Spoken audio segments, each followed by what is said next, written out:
welcome to Craic News. Today we have Kit Grier from This Paranormal Life podcast. And we also have PJ Holden, artist of 2000 AD and many other comics. Many other comics, yeah.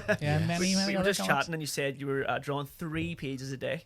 Yeah, well, I'm doing a war comic at the moment for a publisher called Mad Cave, and this is issue Man Cave? Mad Cave. Oh, Mad Cave. I thought it was like part of the No, it's not part of it. No, it's not like it's a war comic. That's so they're probably going a to be Louis very III documentary attractive ready to it, happen. but- Yeah. Yeah, it's and it's so this is issue 5 of 6 issues, and issue 1's coming out next month in print, so it'll be in the shops.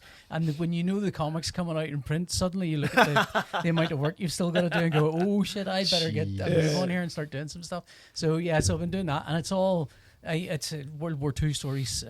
Follows an American as he goes through different locations and battles through the war, stuff that are less talked about, less well known. Okay. There's one panel of a guy in a parachute about to jump out of a plane, and I was like going, well, like earlier he had these kind of ammo containers on his what's called webbing, which is the sort of the straps that you wear, and now he doesn't. So where's the webbing gone? I couldn't figure it out because when he You have to draw another issue of backstory. And it turned out. The parachutists in World War II, the British used a thing called a lander bag, which they shoved everything into, tied it to their leg, threw it out the plane. It was about 6 foot away from them. It lands first, and then they land. And now I'm going to ask you why was it called a lander bag?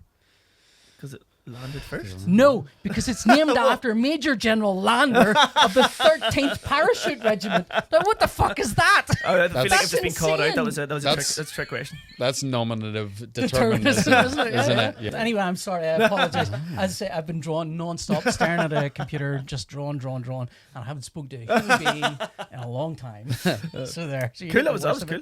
These are both involved in the supernatural. You draw the supernatural, and you're a paranormal investigator. Yeah. Yeah, so I want to try and get into a game. I'll name various Irish celebrities. You guys debate what supernatural being you think that celebrity would be.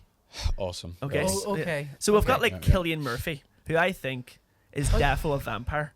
Because he's an ageless vampire. Yeah. Pretty clearly. And he seems like he's pretty allergic to sunlight when he goes out. He's very awkward. But that's also all Irish people. So... Although now I'm having to ask you a question: was Dorian Gray? Was he a vampire? That was just a curse. That was a curse. that was a cursed object. Because he's very Dorian Gray. He is very Dorian Gray. There's a painting somewhere, but I can confirm I have seen Cillian in the wild. You have seen Cillian Murphy during the day. Oh, not in a mirror. So he's not though.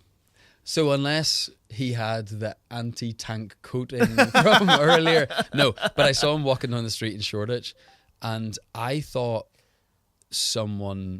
my wife had a heart attack because she's never done it before or since. We were walking on the street, and then it was as if she, like in the movies, like, and I was like, what? She's like, kill it. And he's walking down the street. That's very much a vampire power. That's definitely what that is. But I feel like that's Cillian Murphy's worst nightmare. Anyone giving him attention. Yeah. And he's like, get away from me. Totally. So what about, I want to move on to supernatural films, right? I want to try and do, it's like a winner stays on. So you guys can debate it, or you can try and agree, right? Like a bracket, yeah. Yeah. Oh, right. I thought it was between me and him. No. One of us had to leave. Start fighting each other. No, you've got the wrong opinion about that film. You gotta go. No, so we'll do so Blade versus the Lost Boys. Oh, that's a tough one because Blade's brilliant. I love Blade. Lost Boys is also brilliant. That's a tough one. I think you're gonna have to call it. I haven't seen the Lost Boys. No, I've seen the Lost Boys loads of times, but never finished it. It's always like anyone who I've been out with has been as obsessed with the Lost Boys for some reason. Huh. So they stick it on at some point. Yeah, I would say because you've like a stake to my heart. I would say the Lost Boys purely because it's had a longer run as a classic. Okay. I think Blade's a classic as well. I thought because you were into comics classic. and vampires. No, not at all. No. I think like the Lost Boys came out of nowhere. I think in the 80s. I remember it being a kind of big deal. There are films like it, like Near Dark and stuff. But the Lost Boys sort of came out of kind of nowhere. The Lost Boys versus Ghost with Patrick Swayze. Oh my God, the Lost Boys. Sorry, Yes. You can pick if you want, but like. I will judge you harshly. I haven't seen the Lost Boys, so it's Ghost all the way. Yeah, I'm afraid. Okay, so we'll go Ghost Oh my God. versus Beetlejuice. Beetlejuice. It's romantic. Beetlejuice. Oh, come Beetlejuice, yeah. Beetlejuice, yeah. No. Ghost. You're a big Ghost Anything fan? with Patrick Swayze, it's just hard to say no. I don't. All right. He's going to. What are we going with? We'll go with No, I trust you. I trust you. No, Go. no, Beetlejuice. Go Beetlejuice on. versus Ghostbusters. I would say Beetlejuice, and I'll tell you for two why. Because when you've got young kids and you think, let's sit down and watch Beetlejuice, you know what you're getting into. And I think if you sit down with young kids and say, let's watch Ghostbusters, the last thing you expect is for Bill Murray to get a blowjob from a ghost. That is not a thing you expect to happen when you're watching with your kids. And yet, Is this what? Have I seen this? there's a scene in it where somebody starts Yeah. floating up and they're getting a blowjob from a ghost, basically. It's I probably missed it as a kid. Maybe- An invisible hand zips down his jeans. Oh, Yeah. right, okay, yeah. Yeah. And the theme tune has the line, "Bustin' makes me feel good." Wow. Okay, Ghostbusters. What is it? Ghostbusters versus Teen Wolf, which I've never seen. Oh, Teen was great. Oh yeah. Yeah. Is but that, I'd say Ghostbusters though. Yeah. So Ghostbusters versus Teen Wolf. Ghostbusters. Yes, Yeah. Okay, Ghostbusters featuring or versus one of your favorites, Darby O'Gill and the Little People. Oh, I love Darby O'Gill and the Little People. I have nothing bad said about it. It's got some of the best visual effects of any movie you'll watch. I mean, the stuff that they did in the Lord of the Rings, where they kind of shrunk everyone by kind of having the table. They did a lot of that in Darby O'Gill's. Darby O'Gill versus Shaun of the Dead. I true. love Shaun of the Dead. I I need wanna to go stick- back and watch it. But isn't there there's a couple of clangers in it? Like it hasn't aged, right? Oh really? Yeah, I think so. Am I getting that Does he wrong? get a I blowjob think- from a zombie? I think Shaun of the Dead does what it's. I mean, Shaun of the Dead's a great Oh, I love film. Shaun of the Dead. But I Someone mean, told me like that. if it were just down to me, I would probably stick with Darby O'Gill only because I grew up on Darby Okay. O'Gill. I feel like it you was a thing love of- Darby O'Gill I more love than Darby you love O'Gill. Shaun of the Dead. And you haven't, and you haven't That's seen clear. Darby O'Gill. But I'll tell you what, we'll go with Shaun of the Dead. Oh, okay. Okay. Shaun of the Dead versus the last one. Shaun of the Dead versus The Exorcist. Shaun of the Dead. Do you think?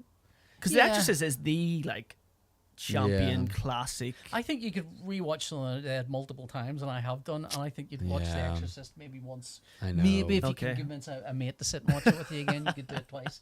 But I think Shaun of the Dead you could rewatch multiple times. Kit, do you want to fight PJ on this? No, I don't. You don't? In the age of brain rot, because I watched The Omen the other day, and I really enjoyed it. But like, come on, guys! In the age of brain rot, these 70s movies, you're like, Jesus Christ! I watched. thing I along. don't know if this is controversial to say.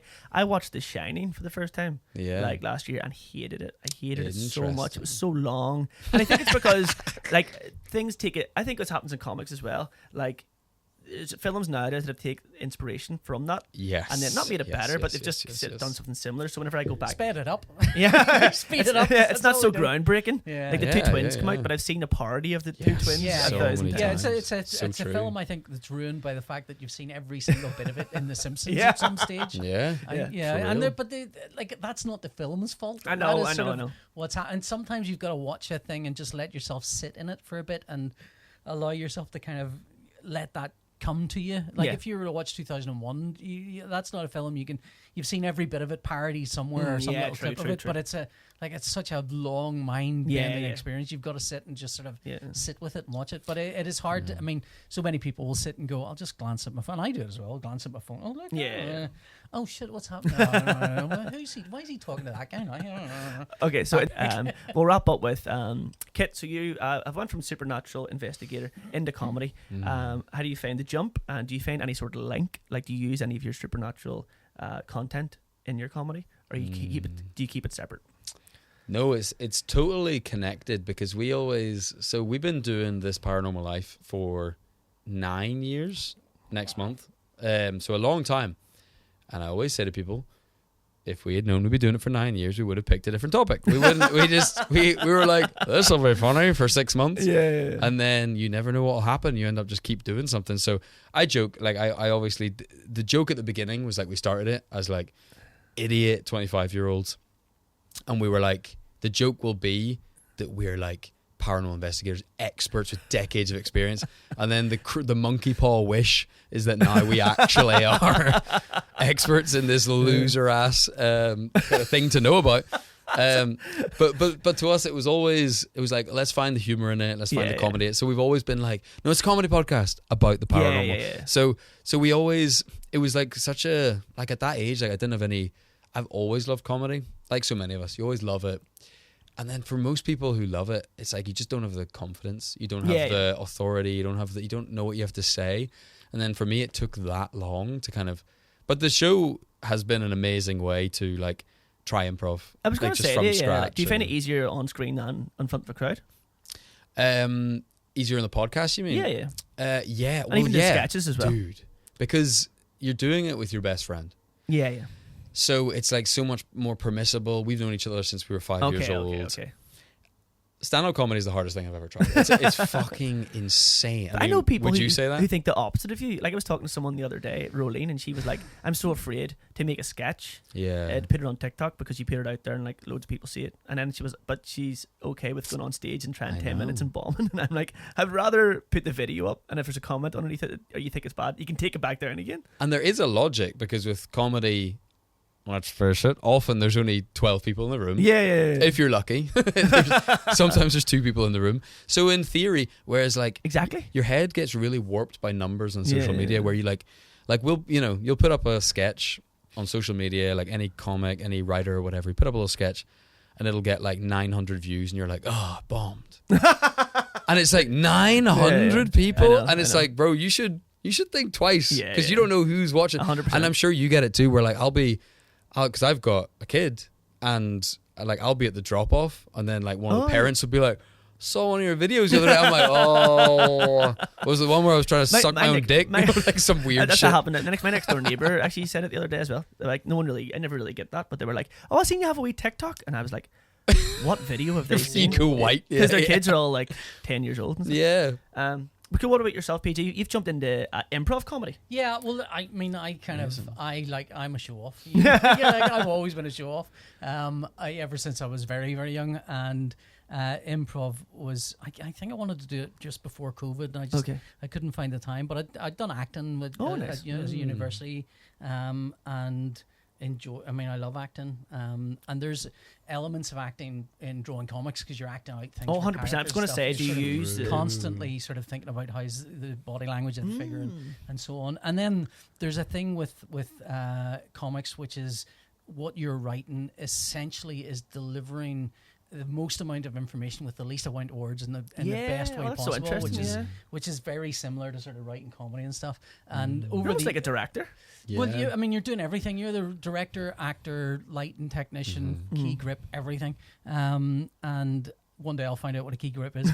And the thing is, I wanted to do improv because I'd done some acting as well, and I kind of was interested in doing improv, and I just never got around to it because COVID happened.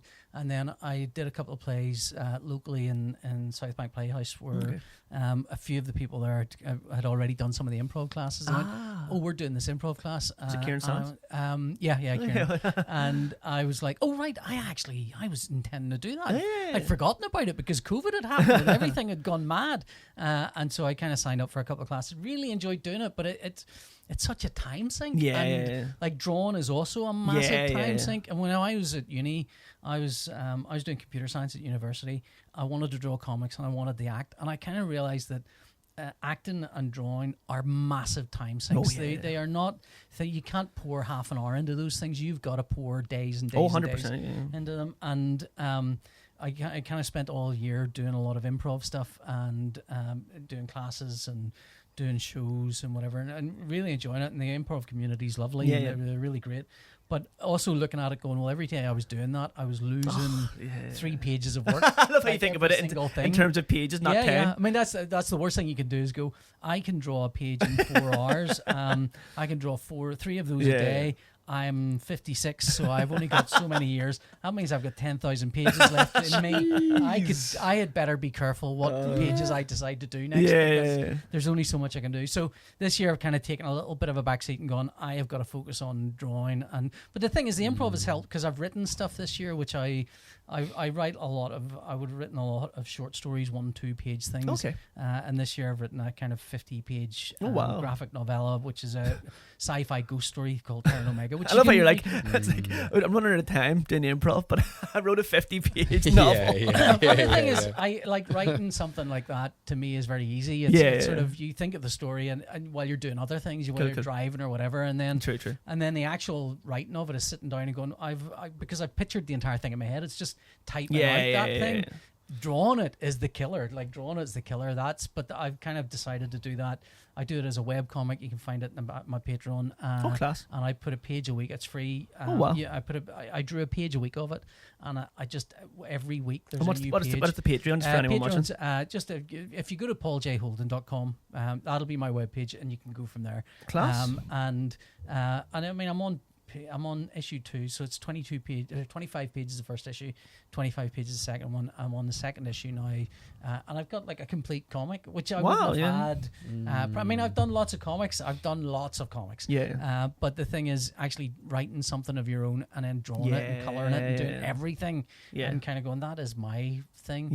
But I mean, the lovely thing about improv is so immediate. It's so sort of get up, do the thing, have a laugh, come back off again. But the thing is, I like making things, and I like things that exist for longer than I'm going to exist, because I don't have much longer. So making a comic is like, that's a permanent object. Whereas improv is like, it's beautiful, gone. It's wonderful, but it's gone with the wind, and you're kind of going, that was great. We could do. Can we not go back and do like we could really drill into what we just did there now? But no, you can't. It's gone. That's the whole point of it. Is it's ephemeral and it's gone. It's gone for that moment. Awesome. Check it out on Patreon. And Kit, do you want to plug anything before we wrap anything up? Oh, my Patreon as well. This paranormallife.com. This paranormal life. And any performances coming up? No. Well, Kit and I are in the Spaniard tonight. Check that out every. Come down the next 20 minutes, ideally. Every Wednesday and Sunday in the Spaniard. Thank you very much for coming on. That was awesome. Thank you. Thank you so much. And I'll see you on next time. Ciao.